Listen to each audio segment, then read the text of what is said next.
হাসিন চেহারা। এবার যে আর আমার পাততলে লিখেছি। বাড়িতে কেউ নাই?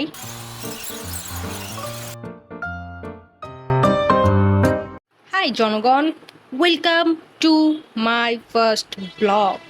যেহেতু আমি আমার ফেস দেখাইতেছি না, সেহেতু একটু অ্যাডজাস্ট করতে হবে। এটা হচ্ছে আমার টেবিল। খুবই বাজে অবস্থা, আমিও জানি, কিছুই করার নাই। আমি টেবিলে অনেক আঁকে বুকি করি, মানে ভুংচুং করি।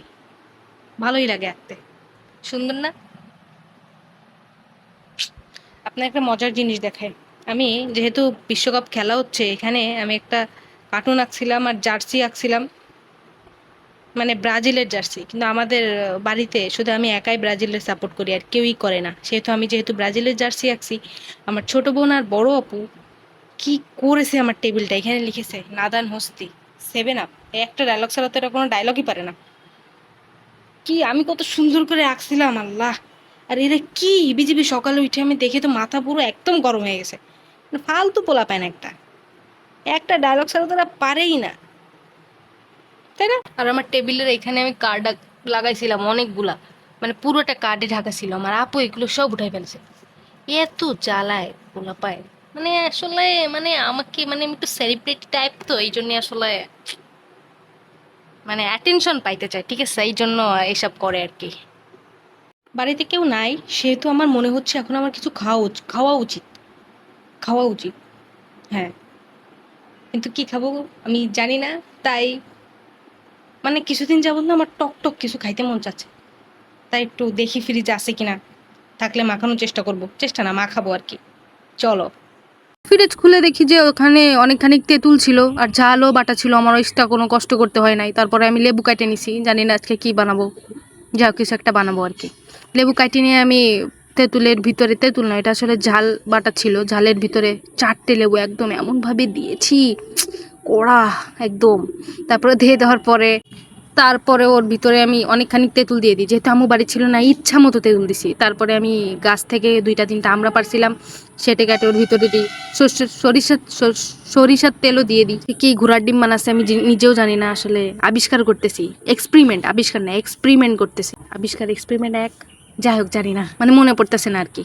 আম্মু বাড়িতে থাকলে আম্মুই মাখায় দেয়, কিন্তু আম্মু বাড়ি নেই বিধায় আমাকে মাখাতে হচ্ছে। তারপরে হাতের খুবই বেহাল অবস্থা হয়ে গিয়েছিল। ওরে বাপরে, নতুন বিলকিসের আমদানি। তারপর চুরি করে বেলকুনিতে যাই, এটা আমি পুরাটা শেষ করি।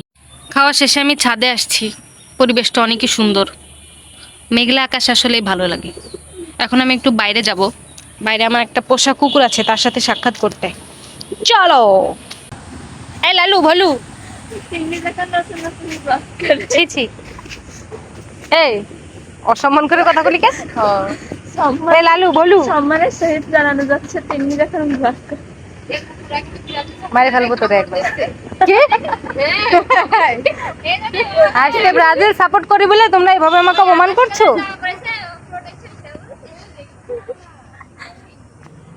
তোরা কিন্তু এক কুকুর দিয়ে খাওয়াই দিবা না তোকে। এসে আমার শিষ্য এরা।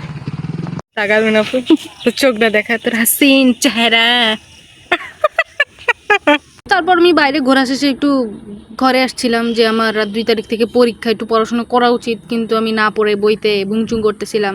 কি করবো, পড়াশোনা ভালোই লাগে না, কি ভালোই লাগতেছে না। মানে 2 তারিখ থেকে কি পরীক্ষা দেবো, মানে এত ভয়। তার উপর দিয়ে যেখানেই যাইতেছে ব্রাজিল সাপোর্ট করে বলে পোলা পান ছোট থেকে বড় সবাই পচাইতেছে।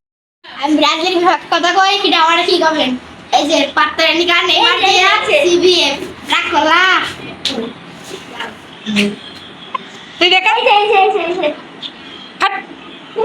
পোলাপানের পচানি খায় আবার ঘরে আসছি পড়াশোনা করার জন্য। পড়াশোনার তো হয় না, মানে পড়াশোনা করার চেষ্টা করতেছি আর কি। বন্য আলোর সঙ্গে হতাশার মতন হঠাৎ দারুল হুইসেল দিয়ে গাড়ি ছেড়ে দিয়েছে। যাদের সাথে শহরে যাওয়ার কথা ছিল তারা উৎকণ্ঠিত মুখ জানালার উপর হয়ে আমাকে দেখছে। কি কষ্ট, পড়াশোনা ভালো লাগে না, পরীক্ষা দেবো। 16 দিন পরে পরীক্ষা, ভালো লাগতেছে না।